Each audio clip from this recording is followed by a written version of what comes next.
Hello summoners and welcome back to Mobalytics, where today we have the top 5 quick tips for climbing ranked with Blitzcrank featuring Scrandor. So Scrandor is a high elo Blitzcrank player. He has been challenger multiple times, he's currently in master tier, and he helped me out with this video. He's a super cool dude, so make sure you guys check out, his Twitter, his Twitch, all that stuff's gonna be linked in the description down below. Really nice guy, was able to help us out, so make sure you show him some love, show him some support that, you really appreciate. He helped out with these tips, so you're getting the highest quality tips. And make sure you check out his GPI if you would like to compare yourself to him. With Mobalytics, we will actually help you compare easily and see what he does as a high elo Blitzcrank player if you're trying to play Blitzcrank or you're trying to play support, and compare yourself to him and see how you can get better. We're going to tell you your strengths and your weaknesses and give you a diagnosis of your skills. So check it out today at mobalytics.gg and let's get into the tips. So for tip number 1, let's talk about the rune page that Scrandor decides to go with, because he does do something slightly different in the runes, and I wanted to go over that. Firstly, he always goes for Resolve Primary with Aftershock because you will be building tank. This will allow you to survive enemy all-ins. You go for Inspiration Secondary because the other stats just won't be as beneficial for you. You're not really going to need that AP, you don't really need attack speed, so the Inspiration Secondary, the extra health will be nice.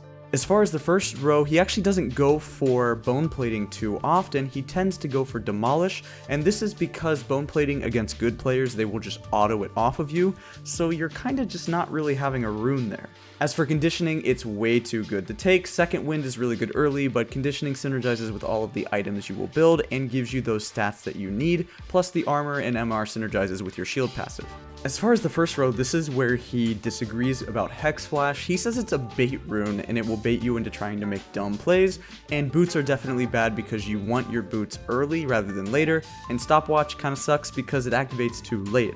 The reason why he chooses to go for biscuit delivery into Time Warp Tonic is because you really need that synergy between the two, and plus the one thing to note is with the biscuits, it gives you more max mana for your shield and helps sustain your mana and health in lane, and then of course it's going to synergize with your Time Warp. For tip number 2, let's go over roaming and some tips in order to impact the map.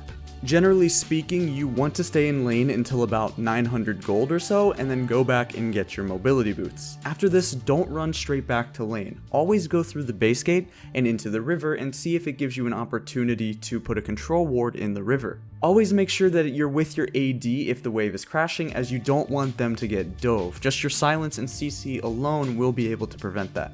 As always, also ping for them to be careful so they understand that you are roaming. It sounds like a simple tip, and it is simple enough, but control vision on one side of the map and then use that. Too often I'm seeing low elo supports control vision on one side of the map, but then not really doing anything with it. If you're able to establish top side vision, be patient, have a little bit of patience, and then control that side and look for a pick, especially as Blitzcrank. For tip number 3, let's talk about some tips for pools and how you can get better at hooking people. So learning how people juke will take a lot of practice, and it will come with time. Try to make sure that your hooks can be more certain. Run up an E first if you can, maybe wait till they're near a wall, wait till they're CSing, hook them from the fog, wait till a minion dies in an open line for a hook.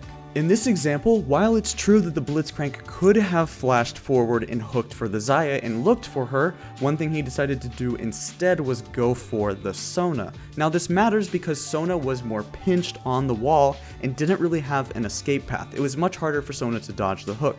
And while she did get away with her flash, shortly after that, remember flash is a 5-minute cooldown, so blowing that summoner spell, having the Camille just kill her shortly after that, ended up being more worth it, and Blitzcrank didn't have to use his flash in the beginning.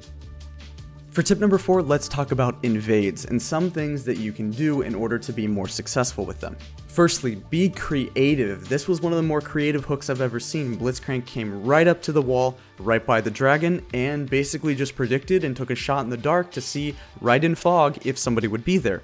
Turns out they got both of Xayah's sums at level 1. Secondly, always make sure that your full team is committed to this and wants to do this. If in solo queue, and this is not competitive play, people are pinging you back saying don't do it, I don't want to do it, we don't have a good level 1, then that is your fault for continuing to do it and being stubborn.